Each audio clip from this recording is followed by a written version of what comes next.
ጤና ይስጥልኝ አድማጭ ተመልካቾቼ በቲክቶክ ላይ ከ250 ሺህ በላይ ተከታዮች ያሉት አሁን ታባርሲሳ ወይም ገዛኸኝ ተሬሳ ተከታዮቹ በወር 5 ብር እንደፍሉት መጠየቁ ይታወሳል። እንግዲህ ይህ ጥያቄ ያቀረበበትም ምክንያት ቀደም ሲል በፊንቴክ እና በኪ ሃውሲንግ ቅሌቶችን በማጋለጡ ምክንያት ባካበተው ስም እና ዝና መሆኑን ተመልክተናል። ግለሰቡ ገንዘብ በማስታወቂያና በውሸት ሊያገኝ እንደሚችል በመግለጽ ይህንን ለማድረግም ቢሆን የሚሰራው ኮንተንት ቫይራል መውጣት ባለመቻሉ ገንዘብ ሊያስገኘው እንዳልቻለ ገልጿል ማለት ነው። በቅርቡም ለህግ አካላት 32,000 ብር እንደሰጠና እንዲሁም ለቴሌ ደግሞ ወጪ እንዳለበት ገልጿል ማለት ነው። ይህ ግለሰብ እንግዲህ በበጎ ተግባር ሽፋን ለህዝቡ መሰራ ሊከፈለኝ ይገባል በማለቱ በህግ ረገድ ጥያቄ ያስነሳል። የኢትዮጵያ ህግ ደግሞ በዚህ ጉዳይ ምን ይላል ብዬ እናንተንም እጠይቃለሁ። እኔ እንዲህ ይላለሁ። በሲቪል ማህበረሰብ ድርጅቶች አዋጅ ሲኤስኦ ፕሮክላሜሽን ማለት ነው እና ተዛማጅ ደንቦች መሰረት ከህዝብ ገንዘብ ማሰባሰብ በተለይ ለህዝባዊ ዓላማ በሚል የቅድመ ፍቃድ ወይም ህጋዊ መዋቅር ማህበር ድርጅት መሰል ነገር ሳይኖር ክልክል ነው ማለት ነው። የግለሰብን የባንክ አካውንት ወይም ስልክ ቁጥርን በመስጠት በማህበራዊ ሚዲያ ገንዘብ ማሰባሰብ የተፈቀደ አይደለም። አመንሲሳ ለምን ይህንን ሊያደርግ ፈለገ? በጣም እያዩ ያለውት ነገር ማለት ነው። እና አንደኛው እንግዲህ ይህንን ከፍቃድ ውጭ ማሰባሰቡ የማጭበርበርን እና ሌሎች ወንጀሎችን ሊያመጣ ይችላል። የወንጀል ህግ አንቀጽ 692 መሰረት አንድ ሰው የቀድሞ በጎ ስራውን ለምሳሌ እንደ ሙስና ማጋለጥ አንዳንድ ነገሮችን ልክ እንደ እሱ በማጋለጥ ይህንን ነገር ተጠቅሞ ገንዘብ ቢያሰባስብና ገንዘቡን ለግል ጥቅም ቢያውል እንግዲህ ወንጀል ነው ማለት ነው። ሁለተኛ ለሙስና አጋላጭነት አለው ጥበቃ። እንግዲህ የኢትዮጵያ የምስክሮች አጋላጭ ጥበቃ ህግ አካላት ቢሆኑ በዚህ በፕሮክላሜሽን ነምበር 699 ህዝባር 2010 ይህ ህግ የገንዘብ መሰብሰብንም መብት አይሰጠውም ማለት ነው። ጥበቃው በዋናነት ከጥቃትና ከበቀል ነው። እውነተኛ አጋላጭነት በገለልተኝነትና በህጋዊ ተቋማት ጸረ ሙስና ኮሚሽን፣ ፖሊስ፣ ታዋቂ ሚዲያ በኩል መሆንነትም በአግባብ ተቀምጧል ማለት ነው። በተጨማሪ አደጋዎቹን ለማየት ብንሞክር የመረጃ ነጋዴነት ወይም እንግዲህ ብላክ ሜል የሚባለው ማለት ነው። የግል ስልክና አካውንትን ማጋራት ለግል ጥቁር ገበያ ያጋልጣል። እንግዲህ ገዢዎች ስም አጠልሺዎችን የሚገዙ ሰዎች ቢመጡ ዳጎስ ያለ ገንዘብን ሰጥተው በሰጣቸውም ስልክ ግንኙነት ከሱ ጋር አድርገው የተበላሸ አሰራርን ለመከተል ይመቻል ማለት ነው። ሌላኛው ዲስኢንፎርሜሽን ነው። ለገንዘብ ሰጪዎችን ለማታለልም ይሁን ለፖለቲካ መሳሪያነት መጠቀም ይቻላል ማለት ነው። እና ታክስና እንደገና መኒ ላውንደር የሚባለው ማለት ነው ትልቅ ያልተጠበቀ ገቢ፣ የታክስ ግዴታና የገንዘብ ማጠብ ጥርጣሬንም ያመጣል። እንዲህ አይነቱ ነገር እንግዲህ በርከት ካለ ህዝብ አካውንታችን ላይ ሲገባ ብሔራዊ ባንክ አካውንታችንን እስከ መበርበር የሚያደርስ ስልጣን አለው ማለት ነው። ሌላው እንግዲህ የህዝብ ቁጣንና ርህራሄን ለግል ጥቅም መጠቀም በጣም በጣም በጣም በጣም በህግ የተከለከለ ነው። እንግዲህ አይነቱን ድርጊት በቅን ልቦና የተጀመረ ቢሆንም ያለ ህጋዊ መዋቅር በማህበራዊ ሚዲያ ገንዘብ መሰብሰብ በጣም አደገኛ ነው። አሁንታ ምን ነክቶትም በግልጽ አጋልጫለሁኝና ገንዘብ ልትከፍሉኝ ይገባል። ወንጀልን በወንጀል እናጠፋዋለን።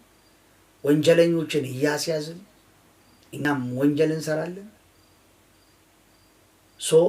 ይህንን ከላይ ያልኩትን ገንዘብ ልትከፍሉኝ ይገባል ያልክበት ታይም ላይ በጣም ብዙ ሰዎች አካውንት ላይ አስገብተው መባቻ ወይም መማለጃ ሰጥተው ቢሆንስ አሁን እየሰራ ያለውን ስራ የምትሰራው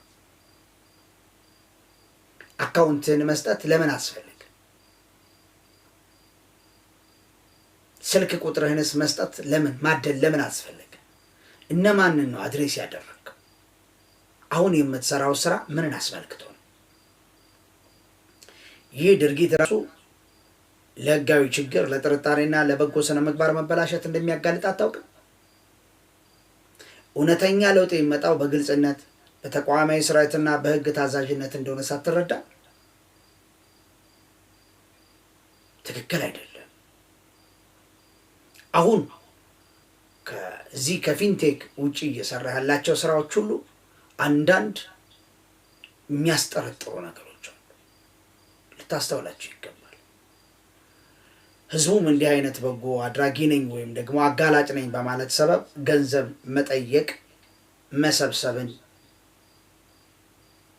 ስራዬ ብለው እየሰሩ ያሉ ሰዎችን ሲያገኝ ሊከላከላቸውና ተጠያቂነት እንዲሰፍን ለህግ አካላት ሊጮህና ሊጠቁም ይገባል። የአልማዝ ፍሬ ተስፋዬ የነበረኝን የዛሬውን ሀሳቤን እዚህ ላይ አጠቃላለሁ።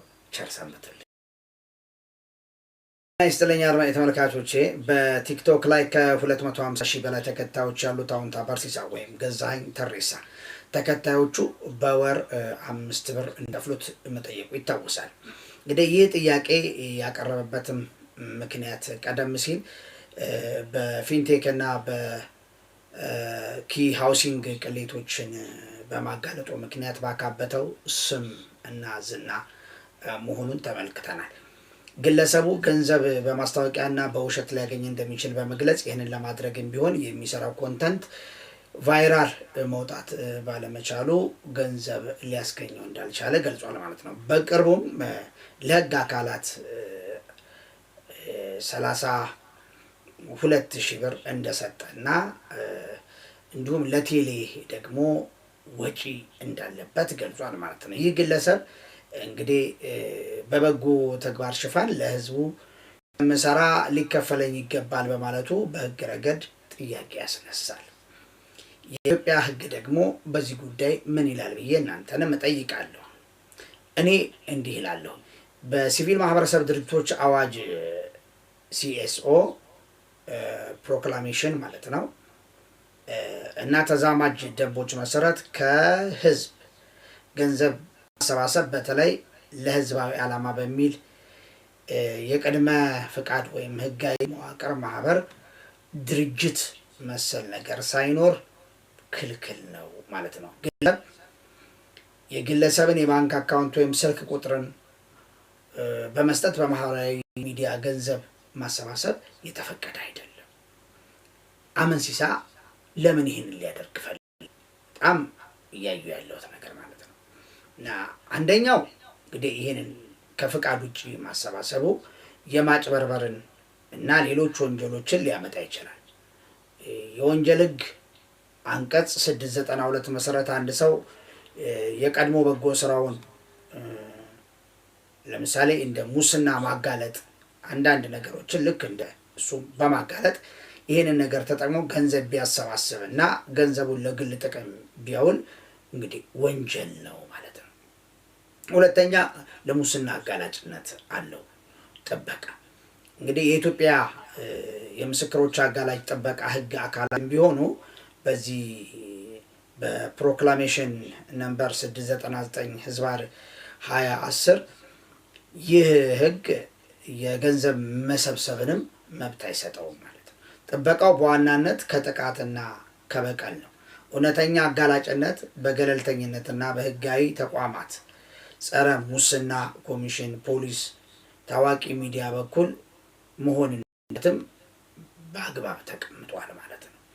በተጨማሪ አደጋዎቹን ለማየት ብንሞክር የመረጃ ነጋዴነት ወይም እንግዲህ ብላክ ሜል የሚባለው ማለት ነው።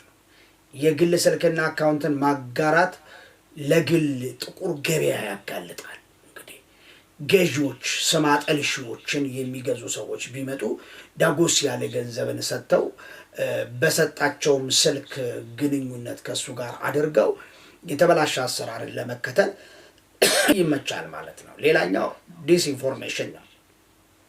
ለገንዘብ ሰጪዎችን ለማታለል የሚሆን ለፖለቲካ መሳሪያነት መጠቀም ይቻላል ማለት ነው። እና ታክስና እንደገና መኒ ላውንደሪ የሚባለው ማለት ነው ትልቅ ያልተጠበቀ ገቢ የታክስ ግዴታና የገንዘብ ማጠብ ጥርጣሬንም ያመጣል።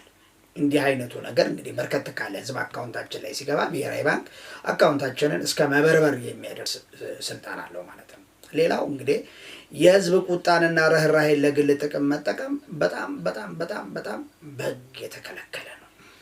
እንግዲህ አይነቱን ድርጊት በቅን ልቦና የተጀመረ ቢሆንም ያለ ህጋዊ መዋቅር በማህበራዊ ሚዲያ ገንዘብ መሰብሰብ በጣም አደገኛ ነው። አውንታ ምን ነክቶትም በግልጽ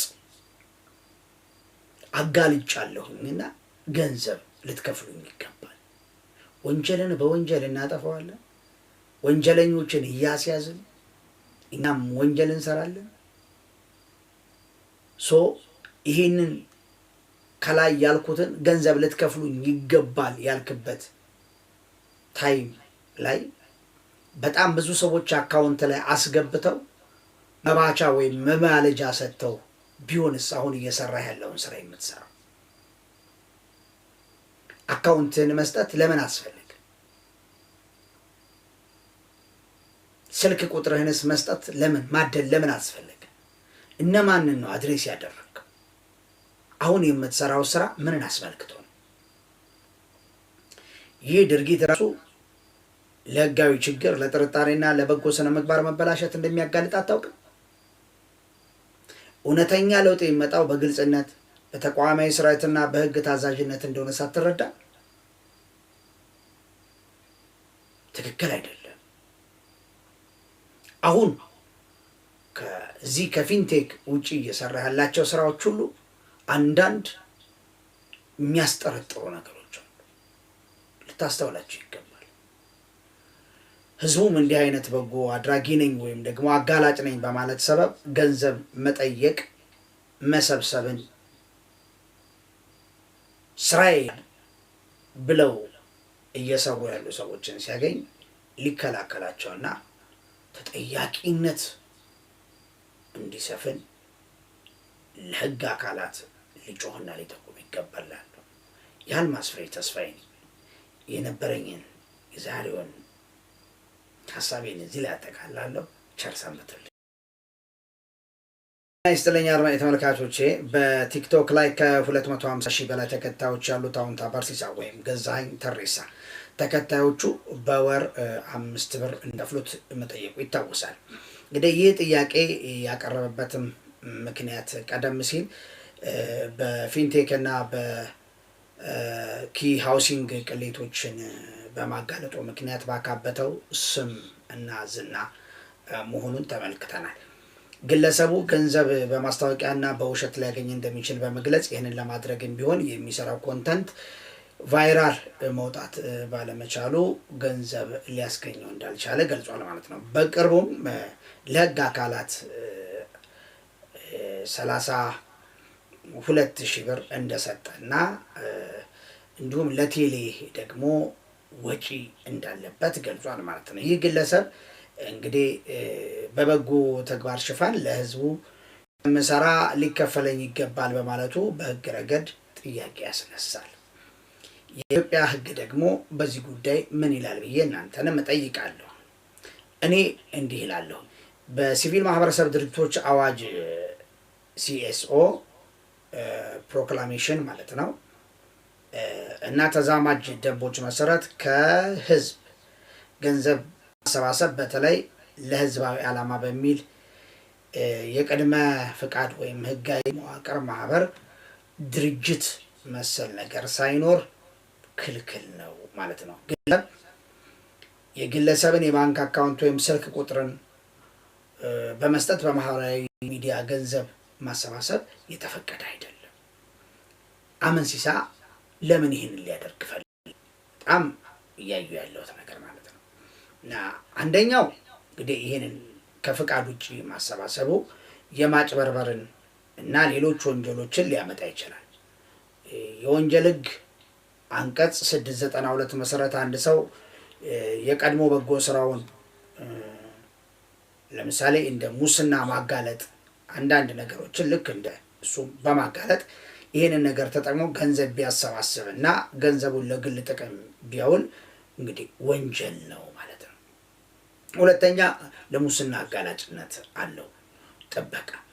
እንግዲህ የኢትዮጵያ የምስክሮች አጋላጭ ጥበቃ ህግ አካላት ቢሆኑ በዚህ በፕሮክላሜሽን ነምበር 699 ህዝባር 2010 ይህ ህግ የገንዘብ መሰብሰብንም መብት አይሰጠውም ማለት ነው። ጥበቃው በዋናነት ከጥቃትና ከበቀል ነው። እውነተኛ አጋላጭነት በገለልተኝነትና በህጋዊ ተቋማት ጸረ ሙስና ኮሚሽን፣ ፖሊስ፣ ታዋቂ ሚዲያ በኩል መሆንነትም በአግባብ ተቀምጧል ማለት ነው። በተጨማሪ አደጋዎቹን ለማየት ብንሞክር የመረጃ ነጋዴነት ወይም እንግዲህ ብላክ ሜል የሚባለው ማለት ነው። የግል ስልክና አካውንትን ማጋራት ለግል ጥቁር ገበያ ያጋልጣል። እንግዲህ ገዢዎች ስም አጠልሺዎችን የሚገዙ ሰዎች ቢመጡ ዳጎስ ያለ ገንዘብን ሰጥተው በሰጣቸውም ስልክ ግንኙነት ከሱ ጋር አድርገው የተበላሸ አሰራርን ለመከተል ይመቻል ማለት ነው። ሌላኛው ዲስኢንፎርሜሽን ነው። ለገንዘብ ሰጪዎችን ለማታለል የሚሆን ለፖለቲካ መሳሪያነት መጠቀም ይቻላል ማለት ነው። እና ታክስና እንደገና መኒ ላውንደሪ የሚባለው ማለት ነው ትልቅ ያልተጠበቀ ገቢ፣ የታክስ ግዴታና የገንዘብ ማጠብ ጥርጣሬንም ያመጣል። እንዲህ አይነቱ ነገር እንግዲህ በርከት ካለ ህዝብ አካውንታችን ላይ ሲገባ ብሔራዊ ባንክ አካውንታችንን እስከ መበርበር የሚያደርስ ስልጣን አለው ማለት ነው። ሌላው እንግዲህ የህዝብ ቁጣንና ርህራሄን ለግል ጥቅም መጠቀም በጣም በጣም በጣም በጣም በህግ የተከለከለ ነው። እንዲህ አይነቱን ድርጊት በቅን ልቦና የተጀመረ ቢሆንም ያለ ህጋዊ መዋቅር በማህበራዊ ሚዲያ ገንዘብ መሰብሰብ በጣም አደገኛ ነው። አውንታ ምን ነክቶትም በግልጽ አጋልጫለሁኝና ገንዘብ ልትከፍሉኝ ይገባል። ወንጀልን በወንጀል እናጠፋዋለን። ወንጀለኞችን እያስያዝን እኛም ወንጀል እንሰራለን። ይህንን ከላይ ያልኩትን ገንዘብ ልትከፍሉኝ ይገባል ያልክበት ታይም ላይ በጣም ብዙ ሰዎች አካውንት ላይ አስገብተው መባቻ ወይም መማለጃ ሰጥተው ቢሆንስ አሁን እየሰራ ያለውን ስራ የምትሰራው? አካውንትን መስጠት ለምን አስፈልግ?